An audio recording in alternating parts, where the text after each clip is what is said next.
crushing loss, and crushing loss was yeah, basically size reduction, combination or diminution. When we talk about when the large particle size will be converted into small particle surface area, reduction of surface area, there is a power requirement.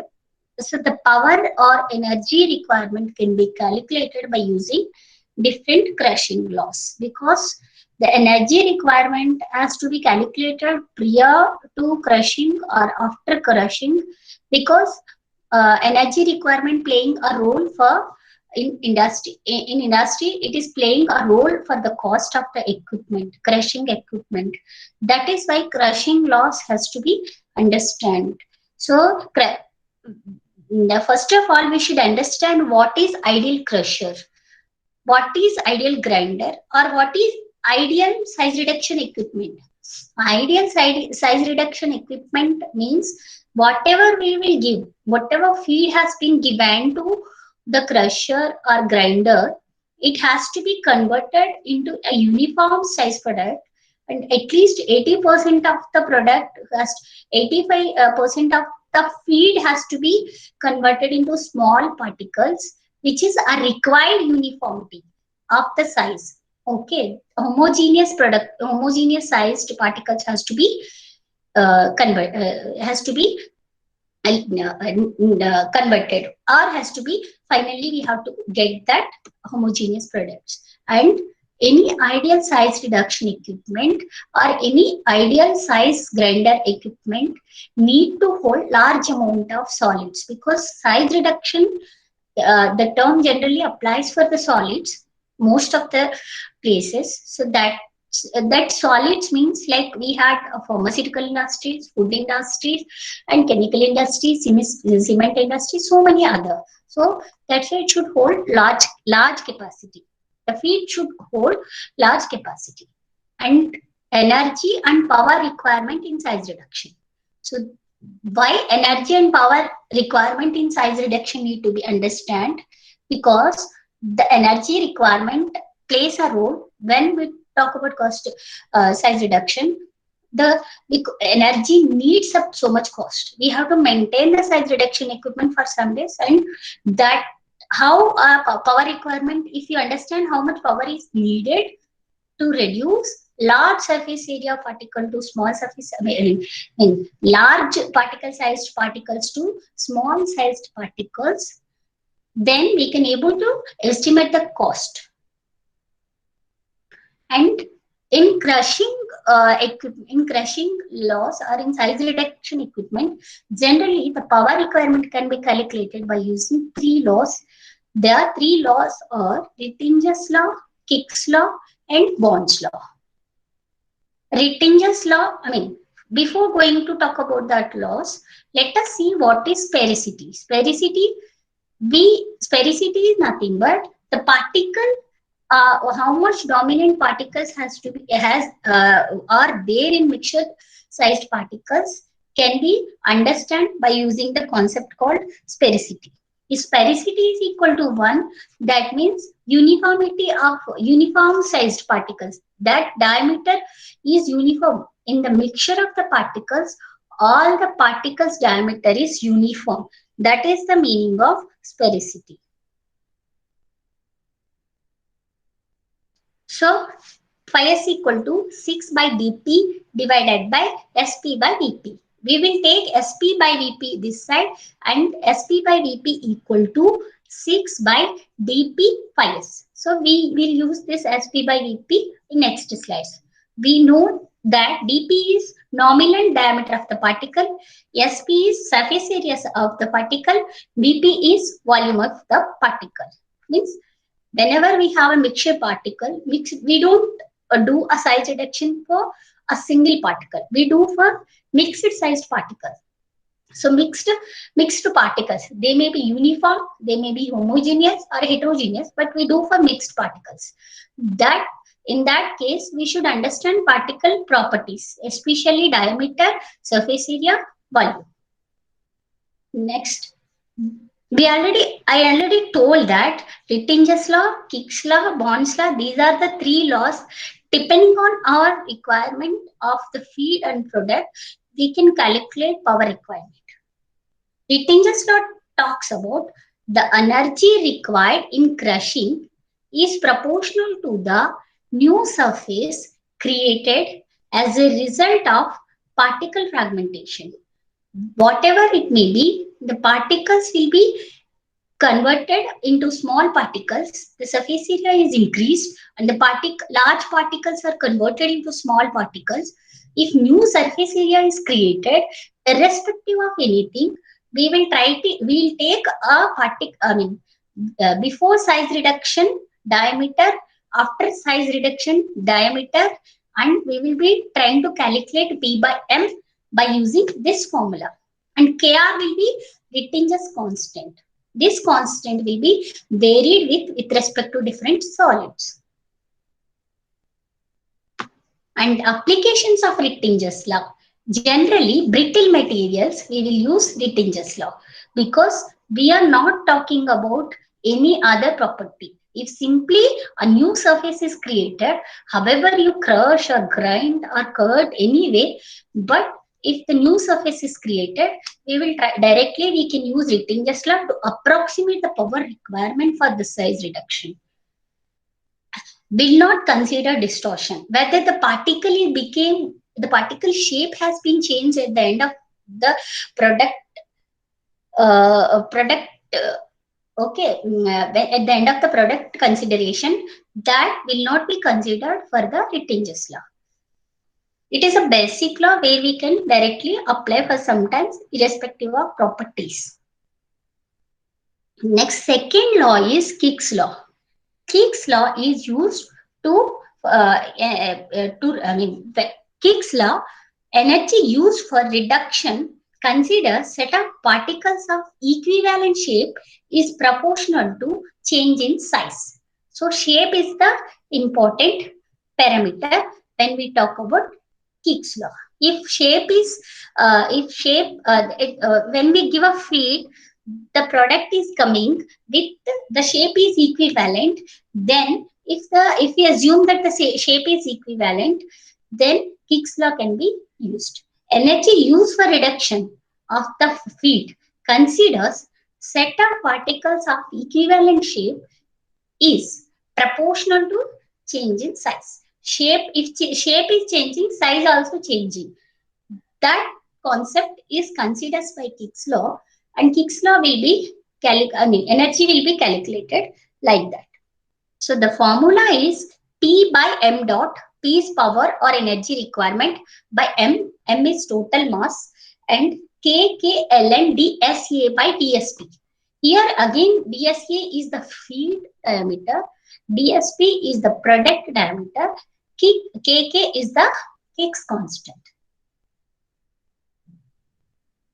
The applications of Kick's law. Kick's law generally can be used for compression of large particles. Next one is Bond's law. Bond's law is the total work input represented by a given rate of crushed product is inversely proportional to the square root of the diameter of the product particles. Work required to form particles of size dp from very large particles to square root of the surface to volume ratio of the product. This is SP by VP where we will try to use. I'll explain in next slide what is Bond's law exactly. Energy used to crack or reduce a bigger size particle to smaller size particle is directly proportional to new crack length produced. Here we will talk about only length, diameter of the particle. If the diameter of the particle is reduced, that means the energy requirement directly we will calculate for the by using Bond's law. So again, Kb is Bond's constant, M dot is the mass flow, P is the amount of energy required. Applications of Bond's law. It can be used rough mill sizing, and WI is the work index. WI is the work index is useful for comparing milling operations efficiency, and if 80% of feed is passed through 100 screen, then definitely we can go for Bond's law. That means if 80% of feed, when you do crushing, grinding, or any other size reduction process, or the product coming from the crushing is directly passing through 100 screen, then directly apply Bond's law by taking the diameter of the particle, and directly we can calculate P. Now I told one term called work index here. Here I told work index. WI. What is WI?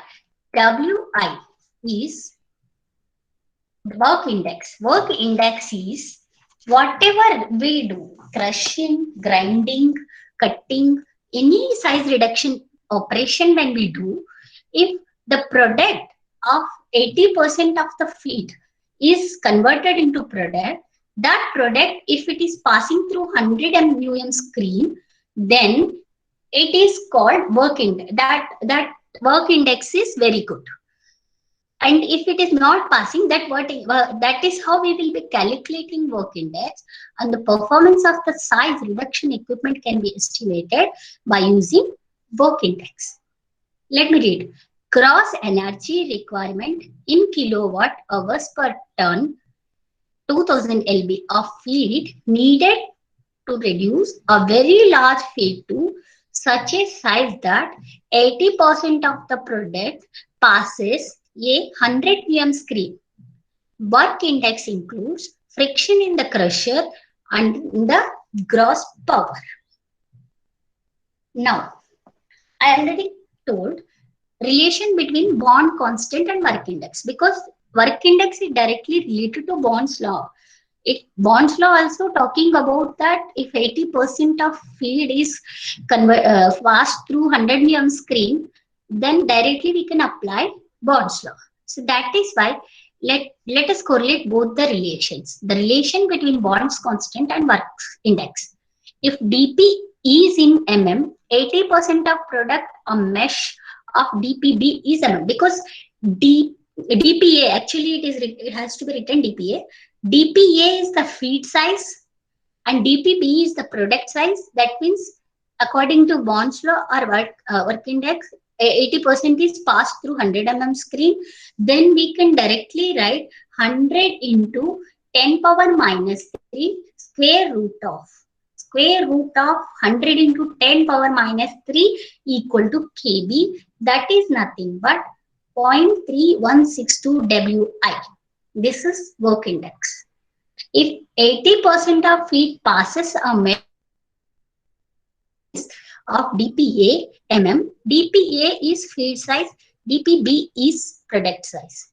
Okay, P by M equal to, directly we will substitute with the Bond constant, will be replaced with 0.3162 Wi. This direct equation we will use and we will try to calculate power requirement. Common minerals work index: coal 13, coke 15.13, cement 10.51, gypsum, like different work indexes already they have done and they calculated and they given in the literature. Limestone 12.74. The important point is the energy required to reduce the size of the particles is inversely proportional to the size raised to some power. Which power? That power can be directly calculated, because we already understood that dP by dm is equal to C by m power n, okay, into PA by PB. This space should be there here. dP by dm equal to C by m power n. Whereas PA by PB is reduction ratio, because PA is the particles feed size, PB is the particles product size. So PA by PB is the reduction size, and then when we integrate dP by dm equal to C by m power n, we will be getting directly P equal to M into ln of PA by PB. Here B is nothing but 2. If B is 2, that is directly Rittinger's law. If it is 1.5, it is Bond's law. If it is 1, it is Kick's law. This is also we can use directly, but previous formulas we use and we will try to solve the problems. Now, I wish to talk about one numerical. What is the power required to crush 100 ton per hour of limestone if 80% of it passes a 2-inch screen and 80% of the product is 1/8 screen? How to calculate? Because limestone work index, we already know that it is 12.74, right? So there are two steps directly we can calculate.